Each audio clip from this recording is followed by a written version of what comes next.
जब बात शादी की होती है तो हमारे मन में कई तरह के इमोशंस एक साथ आते हैं, जैसे ड्रीम्स, एक्सपेक्टेशंस, क्यूरियोसिटी। बात अगर लड़कियों के केस में करें तो उनको तो बहुत कुछ और भी एडजस्ट करना, नए फैमिली में जाकर अपने आप को इस्टेब्लिश करना, वहाँ से अपने एक्सपेक्टेशंस पूरे न होने पे उन्हें हैंडल करना, कई सारी चीज़ें। नमस्कार, स्वागत है आप सभी का आपके अपने YouTube चैनल सिली विली पर। मेरा नाम है चंदन, ये ब्लॉग है सिली टिप्स। जैसा कि मैंने वादा किया था कि आज मैं बता रहा हूँ कि किस तरह की लड़कों के लिए मैंने एक वीडियो बनाया था कि किस तरह की लड़कियों से, किस तरह की नेचर वाली लड़कियों से आपको सोच समझ के शादी करनी चाहिए। और इस वीडियो के साथ मैंने वादा किया था कि मैं लड़कियों के लिए भी वीडियोस बनाऊंगा कि किस तरह के लड़कों से बचना चाहिए, शादी करने से बचना चाहिए या शादी नहीं करनी चाहिए। तो आज हम इस वीडियो में बात करेंगे उसी विषय पर। ऐसे पाँच वो लड़के जिनसे आप लड़कियों को शादी नहीं करनी चाहिए। सोचने समझने की ज़रूरत नहीं है, शादी सीधे करनी ही नहीं चाहिए। या फिर बहुत ज़्यादा अगर आपको ट्रस्ट है कि आप उन्हें चेंज कर पाएंगे तो आप कर सकती हैं। देखो यार, शादी एक बहुत बड़ी चीज़ है। एक तरह से कहें तो एक नई ज़िंदगी की शुरुआत होती है और हम अपने 25 साल, 26 साल, 28 साल ऐसे ही बैचलर स्पेंड करते हैं, लेकिन हम अपनी 2/3 लाइफ शादी के बाद जीते हैं। तो इसलिए शादी करने से पहले जो अपने पार्टनर चूज़ करने का फैसला होता है वो बहुत सोच समझ के और बहुत सेंसिटिविटी के साथ लिया जाना चाहिए। किसी आवेग में आकर, इमोशन में आकर कोई ऐसा फैसला नहीं लेना चाहिए जो सिर्फ उस समय ठीक लग रहा है लेकिन वो लॉन्ग टर्म में काम ना आए। तो इसलिए शादी विवाह से पहले बहुत जांच पड़ताल और बहुत कुछ कर लेना चाहिए, बहुत सोच विचार करना चाहिए, बहुत सारी चीज़ों को जांच लेना चाहिए। और इस विषय पे मैंने लड़कों के लिए एक वीडियो बनाई थी, उसका लिंक हम वीडियो के डिस्क्रिप्शन बॉक्स में दे देंगे। वहाँ से लड़के देख सकते हैं कि किन लड़कियों से शादी करने से पहले उन्हें सोचना चाहिए, सोचने समझने की ज़रूरत है। आज की वीडियो में हम बात करेंगे वो 5 तरह के लड़के जिनसे लड़कियों को शादी करने से बचना चाहिए। या आप खुद पर बहुत विश्वास है कि वो उन्हें चेंज कर पाएंगे, क्योंकि लड़कियों के मामले में तो ही करना चाहिए। क्योंकि लड़कियों के मामले में क्या है कि वो अपना घर, अपना परिवार छोड़कर हमेशा के लिए एक दूसरे घर में जाती हैं, और वो घर यदि वो सपोर्टिव ना हो, एडजस्टिंग ना हो, तो फिर उनके लिए बहुत प्रॉब्लम हो जाती है। वीडियो शुरू करने से पहले, मतलब शुरू तो हो चुका है बट ऑफिशियली शुरू करने से पहले एक गुजारिश है। अगर आपको ये टिप्स, कहने को इस ब्लॉग को हम सिली टिप्स कहते हैं, लेकिन ये सिली टिप्स नहीं होती हैं, बड़ी कारगर टिप्स होती हैं। सिली टिप्स तो इसका नाम हमने इसलिए रखा क्योंकि चैनल का नाम है सिली विली और हम टिप्स दे रहे हैं, तो सिली टिप्स को हम चैनल के नाम से एसोसिएट करके रख रहे हैं। तो इस तरह से हमने इसे फ़नी बनाने के लिए सिली टिप्स नाम रखा है। बाकी तो इसमें टिप्स तो बड़े काम की होती हैं, आप खुद भी वीडियो देखकर जान सकती हैं और जान सकते हैं। तो यही एक आवेदन था कि हमारे चैनल को अगर वीडियोस पसंद आती हो तो चैनल को सब्सक्राइब कर लीजिए, ऐसे ही और भी अनेक विषयों पर दिलचस्प वीडियोस के लिए। साथ ही साथ अगर वीडियो पसंद आए तो इसे लाइक कीजिए, क्योंकि YouTube की जो पॉलिसी है वो इस तरह से काम करती है कि जिस वीडियोस को जितने ज़्यादा लाइक्स मिलते हैं वो वीडियो अच्छी मानी जाती है। यदि लाइक अगर आप ना करें तो फिर वीडियो हमारी ऐसे की ऐसी रह जाएगी, इसे कोई देख नहीं पाएगा। तो आप, अगर हम लोग इतनी मेहनत करते हैं, रिसर्च करते हैं, लोगों के एक्सपीरियंसेस कलेक्ट करते हैं और लोगों से बातें करते हैं आप तक ये सारी चीज़ें पहुंचाने के लिए, तो फिर उसका कुछ आउटकम होना चाहिए ना, और लोगों तक कम से कम बात तो पहुंचनी चाहिए। इसलिए वीडियो पसंद आए तो लाइक कीजिए, पसंद ना आए तो टॉस कीजिए, हेड आए तो लाइक कीजिए, टेल आए तो फिर से टॉस कीजिए लेकिन लाइक करके जाइएगा। चलिए, पसंद आए तो लाइक कीजिएगा, ना पसंद आए तो बताए ना मैंने क्या करना है। चलिए वीडियो शुरू करते हैं।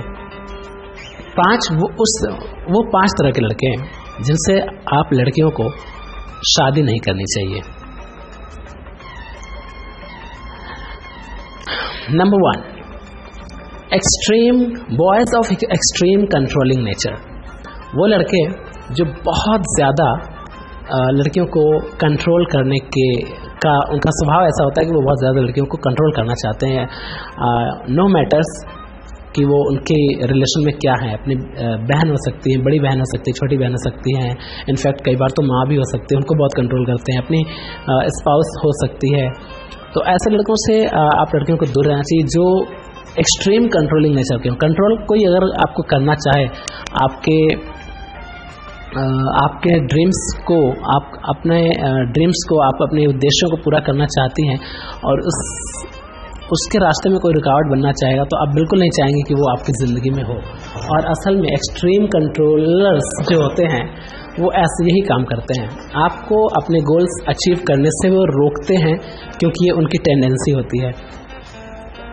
तो ऐसे लड़कों को आप पहचानिए, और इन ऐसे लड़कों को पहचानना बहुत ही आसान है क्योंकि वो बात बात में आपको कई चीज़ें वो जताएंगे। शुरुआत में तो वो नहीं जता सकते, आपको रोक नहीं सकते क्योंकि उनका आप पर कोई हक नहीं है, लेकिन जैसे जैसे आप उन्हें हक देती जाएंगी, हक अधिकार देती जाएंगी, राइट्स देती जाएंगी अपनी लाइफ में इंटरफेरेंस की, तो वो धीरे धीरे अपना दायरा बढ़ाते जाएंगे और आपको कंट्रोल करना शुरू करेंगे। ऐसे लड़कों को आप बहुत ही आसानी से और बहुत जल्दी पहचान सकती हैं और पहचान कर इनसे किनारा कर सकती हैं।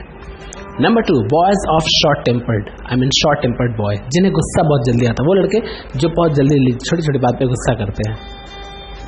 ऐसे लड़के गुस्सा तो करेंगे, फिर आपसे हो सकता है कुछ तीखे शब्द बोल दें, यदि आपने बहुत सर चढ़ा रखा है तो हो सकता है कि आपके ऊपर हाथ भी उठा दें, बाद में वो सॉरी बोलेंगे। चलिए, हर किसी, everyone deserves a second chance, तो हर किसी को एक दो चांस तो देना चाहिए, लेकिन फिर भी आप देख रहे हैं कि उसका एक पैटर्न है एंगर का, वो अपने एंगर को कंट्रोल ही नहीं कर पाता है, बहुत शॉर्ट टेम्पर्ड है, बहुत जल्दी गुस्सा आता है उसको। तो उससे भी आपको जल्द से जल्द और किसी तरह से करके किनारा कर लेना चाहिए, क्योंकि you are going to face these things all life long. ज़िंदगी भर आप ये सारी चीज़ों का सामना करने वाली हैं और निश्चित रूप से कोई भी नहीं चाहेगा कि वो अपनी ज़िंदगी में रोज़ रोज़ लड़ाई और झगड़े करे, बल्कि ज़िंदगी होती है शांति और प्यार से गुजारी जाए तो बहुत अच्छी लगती है। कोई ज़रूरत नहीं किसी स्वर्ग की, धरती पे ही स्वर्ग बन जाता है, बस दो एक दूसरे को प्यार करने वाले लोग एक साथ खुशी से हंसी से रहते हों तो ज़िंदगी यहीं पे स्वर्ग में, यहीं पे स्वर्ग है कुल मिलाकर। नंबर 3, लाइंग बॉयज़, जो लड़के बहुत झूठ बोलते हैं और बेवजह की। ये बात हमने लड़कियों के संदर्भ में भी की थी कि लड़कों को लड़कियों से बचना चाहिए, दूर रहना चाहिए। उसमें ये था कि लड़कियों को जो सबसे पहला ही पॉइंट था इनफैक्ट हमारा कि girls who lie a lot, लेकिन यहाँ ये पैटर्न हर किसी में होता है, बॉयज़ में भी होता है। कुछ लड़के होते हैं वो बेवजह की झूठ बोलते हैं, बिना वजह का, मतलब कोई मतलब नहीं होता, बस वो पता नहीं क्यों छुपाना चाहते हैं। और अगर वजह हो भी तो एक वाजिब वजह होनी चाहिए झूठ बोलने का, लेकिन अगर वाजिब वजह भी हो और बार बार इस तरह की स्थिति आ रही है तो फिर उनसे आपको किनारा करना चाहिए, क्योंकि झूठ जो है, लाइज जो है, वो रिश्ते को ख़त्म करने का सबसे बड़ा कारण होता है। क्योंकि रिश्ते विश्वास पे चलते हैं और विश्वास को किल करने वाला सबसे बड़ा एलिमेंट है झूठ, लाई।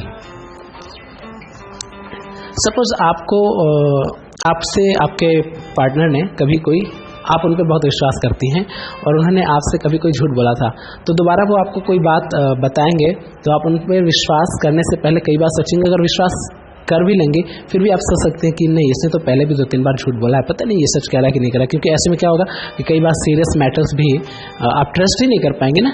आप भी बताइए, आप ही सोचिए, आप कर पाएंगे या कर पाएंगे एक लड़के हैं तो। ये वीडियोस क्योंकि हम लड़कियों के लिए बना रहे हैं इसलिए हम उन्हें संबोधित कर रहे हैं, और जो बॉयज़ हैं वो भी देख सकते हैं अपनी गर्लफ्रेंड्स, अपनी स्पेशली गर्लफ्रेंड्स को तो लोग नहीं दिखाएंगे क्योंकि कोई नहीं चाहता कि मेरी गर्लफ्रेंड किसी और से शादी करे तो वो तो बातें हैं, खैर मजाक की, इन चीज़ों को दिल पे ना लीजिएगा।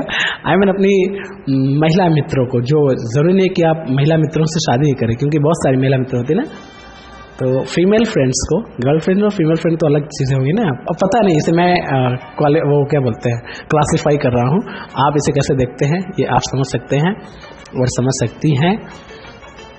तो लड़कों से निवेदन है कि अपने फीमेल फ्रेंड्स के साथ इस वीडियो को शेयर करें, अपनी सिस्टर्स के साथ, अपने जानने वाली महिलाओं के साथ इस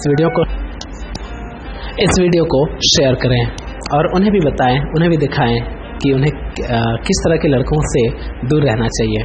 number 4, frequent drinkers and smokers, जो लोग अक्सर शराब पीते हैं, स्मोकिंग करते हैं, ऐसे लोगों के साथ आपका पार पाना बहुत मुश्किल हो जाएगा, क्योंकि वो जो ड्रंकन सिचुएशन में होते हैं ना, तो फिर अपने आप की नहीं सुनते हैं तो आपकी तो क्या ही सुनेंगे। और ज़्यादातर मामलों में यही होता है लड़कियों के साथ कि हस्बैंड ड्रिंक करके आता है और उनको उनके काम का श्रेय भी नहीं देता है और लड़ाई झगड़े होते हैं और बात बहुत आगे तक पहुंच जाती है। इसमें बहुत प्रॉब्लम एक तो खुद आपको, मतलब उन लड़कियों को भी होती है जो ऐसे ये चीज़ें फेस करती हैं, उनकी फैमिली को भी होती है, और उनके आने वाले बच्चों को भी ये सारी समस्याएं होती हैं।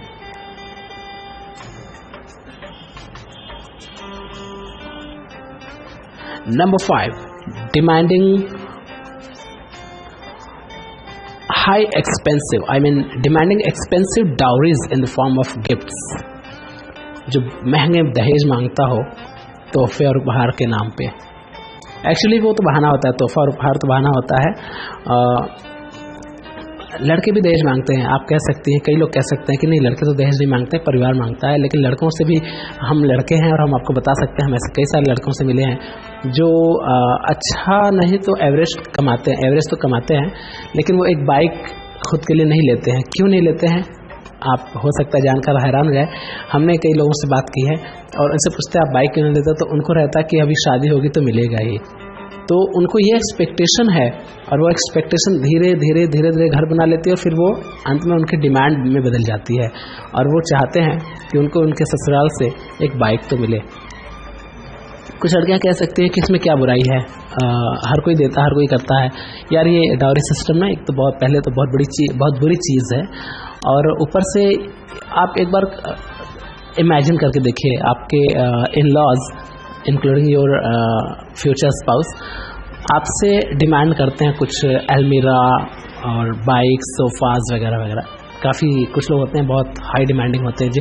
देखिए स्टेटस हाई होता है तो डिमांड हाई होती है। इनफैक्ट ये स्टेटस जितना हाई होता जाता है डिमांड उतनी कम होनी चाहिए, क्योंकि ऐसा होना चाहिए, क्योंकि बिकॉज वो लोग सक्षम है सारी चीज़ें खरीदने में और करने में। लेकिन स्टेटस जितना हाई होता जाता है डिमांड उतनी बढ़ती जाती है डाउरी की। तो आप सोचिए कि वो आपसे कोई चीज़ मांग रहे हैं आपकी फैमिली से और आप उनसे मना कर दें, मतलब वो सारी चीज़ें देने से मना कर दें, तो क्या वो लड़का आपसे फिर भी शादी कर लेगा? नहीं करेगा, क्योंकि आप उसे डाउरी नहीं दे रहे हैं। साफ है कि उसे आप नहीं चाहिए, आपसे आपके पास से मिलने वाली उससे ज़्यादा से ज़्यादा संपत्ति चाहिए, बहुत बड़ी रकम, 50,000, 100 लाख, 1 लाख रुपए, वो सारी चीज़ें जो शुरू में वो जो रिचुअल्स हैं उनको लेकर। तो वहाँ पे आपको खूब सारे पैसे देने होंगे और बढ़िया गाड़ी और बड़े बड़े साजो सामान देने पड़ेंगे, तब वो आपसे शादी करेंगे। यदि आप कहते हैं कि हम ये सब नहीं देंगे तो आपसे शादी करने से मुकर जाएंगे। साफ है कि उन्हें आपसे, लड़कियों से कोई लगाव नहीं होता, ऐसे लड़कों को कोई लगाव नहीं होता वो। और एक बात और भी है कि यदि शेर, वो आपने किस्सा सुना होगा, शेर के मुंह में खून लगने वाला एक कहावत है ना। तो यदि लड़के की एक बार की चॉइस, आप अपने लॉस की चॉइस पूरी कर देती हैं, आपके फैमिली वाले कर देते हैं, तो वो नेवर एंडिंग होता है, वो कभी ख़त्म नहीं होता है। इनफैक्ट वो फिर आपके साथ भी बुरे तरीके से पेश आएंगे अपनी डिमांड्स को फुलफ़िल करवाने के लिए आपकी फैमिली से, क्योंकि जब तक आपकी शादी नहीं होती तब तक तो आप उनके कोई नहीं लगते, लेकिन जब एक बार शादी हो जाती तो आप उनकी सब कुछ हो जाती है। इनफैक्ट वो आपके सब कुछ हो जाते हैं, आप कहीं जा नहीं सकते, बिकॉज हमारे इंडिया में वो स्थिति नहीं है अभी तक, बहुत बड़े पैमाने पर नहीं है कि लड़कियां सेल्फ डिपेंडेंट हो जाएं। और यदि वो किसी रिश्ते से परेशान है तो उस रिश्ते को ख़त्म भी कर दें। वैसे रिश्ते को ख़त्म करना अच्छा नहीं, क्योंकि ज़िंदगी है, वो कोई प्रॉफिट लॉस स्टेटमेंट तो नहीं है, खेलते रहें, जब मन किया तो छोड़ के चल जाए, ऐसा नहीं होना चाहिए। शादियां ख़त्म भी, रिश्ते ख़त्म भी नहीं होने चाहिए, मैं उसका वो सपोर्ट नहीं कर रहा हूँ। लेकिन ये है कि जब आप किसी रिश्ता कोई टॉक्सिक हो जाए तो उसे ख़त्म कर देने में अच्छा होता है। लेकिन ऐसे रिश्तों को शुरू ही क्यों किया जाए, क्यों ना उसे शुरू में ही पहचान लिया जाए और उस टॉक्सिक रिश्ते को शुरू ही ना किया जाए। That's what I am saying.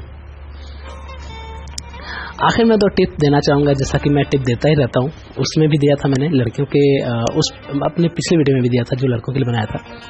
यहाँ पे भी ये देता हूँ कि लड़के से बातचीत ज़रूर करें, कम से कम 1 महीने के आसपास तक बातचीत करें और परखें कि वो बहुत वायलेंट नेचर का तो नहीं है, और ये सारी बातें जो मैंने 5 ऊपर बातें बताई हैं उस तरह का तो नहीं है।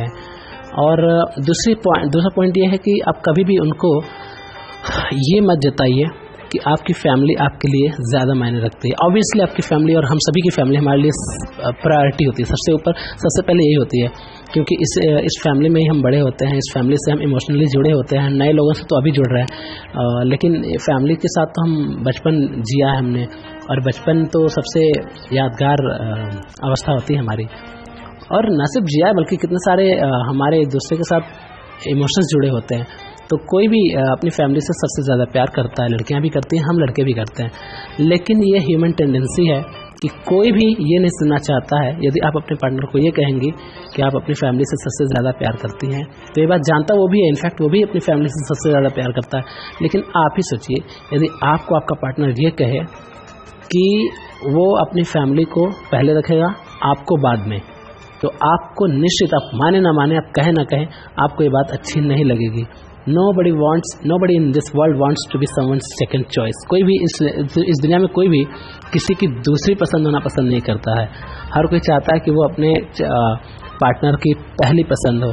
तो इसी तरह हम लड़के भी हैं, और इनफैक्ट न सिर्फ लड़के लड़कियां, ये ह्यूमन टेंडेंसी है। हर कोई चाहता है कि वो अपने स्पाउस की पहली चॉइस हो। बेहतर है, आप पहली चॉइस उसे नहीं कह सकते, बेहतर है इन मसलों पर आपस में बात ही नहीं करनी चाहिए, और ये बातें हम दोनों को समझनी चाहिए, दोनों को, लड़के को भी लड़कियों को भी। कभी एक दूसरे से ये सवाल ना पूछें कि कौन आपके लिए पहले है। हर लड़का भी ध्यान से सुन ले, लड़की भी ध्यान से सुन ले। ये बात बहुत बड़ी कंट्रोवर्सी का कारण बन सकती है, क्योंकि ये बात आप भी जानते हैं, आपके मन में भी वही भावनाएं हैं, लड़कों के मन में भी वही भावनाएं हैं, लड़कियों के मन में भी वही भावनाएं हैं, क्योंकि फैमिली उनके लिए बहुत मायने रखती है। और इनफैक्ट स्पाउस भी जब हमसे जुड़ गया, एक बार हमारी शादियां हो जाती हैं, लड़के हैं चाहे लड़कियां हों, तो वो भी हमारी फैमिली का ही हिस्सा हो जाता है। तो उसको एक तरह से लेना चाहिए कि हमारी फैमिली में तुम भी हो, तुम कोई अलग नहीं हो, और हमारी फैमिली मेरे लिए प्रायोरिटी, तो यानी कि तुम और हमारे घर वाले और तुम्हारे घर वाले सब प्रायोरिटी मेरे लिए। लेकिन एक स्पेसिफिकली ये नहीं कभी भी फोर्स कीजिए अपने पार्टनर, अपने स्पाउस को, या लड़के हों या लड़कियां हों, कि मैं तुम्हारी ज़िंदगी में कौन सा स्थान रखता हूँ, क्योंकि वो आपको सेकंड चॉइस कहना नहीं चाहेंगे, और वो अपनी फैमिली को सेकंड चॉइस पर रखना नहीं चाहेंगे। और ये इनफैक्ट ये सवाल ही एक बेमानी सा सवाल है, ये सवाल होने नहीं चाहिए रिश्तों में, क्योंकि ये सवाल आपको भी और आपके स्पाउस को भी, आप खुद पर हर चीज़ को अप्लाई करके देखिए, दोनों को दुविधा में डालेंगे। यदि कोई ऊपर से बोल भी दे कि वो आपको पहले रखता है, लेकिन वो मन में ऐसा नहीं होता। हाँ, ऐसा भी होता है, कई लोग परिवार से बहुत परेशान होते हैं और उनको हो सकता है कि उनके मनपसंद का स्पाउस मिल गया, उनको बहुत लविंग स्पाउस मिल गया, तो वो उनकी पहली चॉइस हो भी सकता है। लेकिन ऐसा ज़रूरी नहीं कि आप अगर पहली चॉइस नहीं है तो आप सचमुच नहीं है, नहीं। ये सारी चीज़ें बहुत मायने ही नहीं रखती हैं, कोई मतलब नहीं है ऐसे सवालों का। ये सवाल सिर्फ झगड़े कराते हैं, कंट्रोवर्सीज क्रिएट करते हैं, स्यापे बनाते हैं। आशा वीडियो पसंद आई होगी, मेरी सलाह भी पसंद आई होगी। मैं कोई प्रोफेशनल काउंसलर नहीं हूँ, ये सारी बातें मैंने सोशल एक्सपीरियंसेस और लोगों से बातचीत के आधार पे आपको बताई है। वीडियो पसंद आया तो लाइक कीजिएगा, पसंद आया तो टॉस कर लीजिएगा। नमस्कार, मिलता है अगली किसी दिलचस्प वीडियो में। देखते रहिए सिलीविली, सब्सक्राइब करना मत भूलिएगा, अपने दोस्तों के साथ शेयर भी कीजिएगा, चाहने वालों के साथ, जानने वालों के साथ सबके साथ शेयर कीजिए, सबको दिखाइए, देखिए, खुश रहिए, मस्त रहिए। नमस्कार।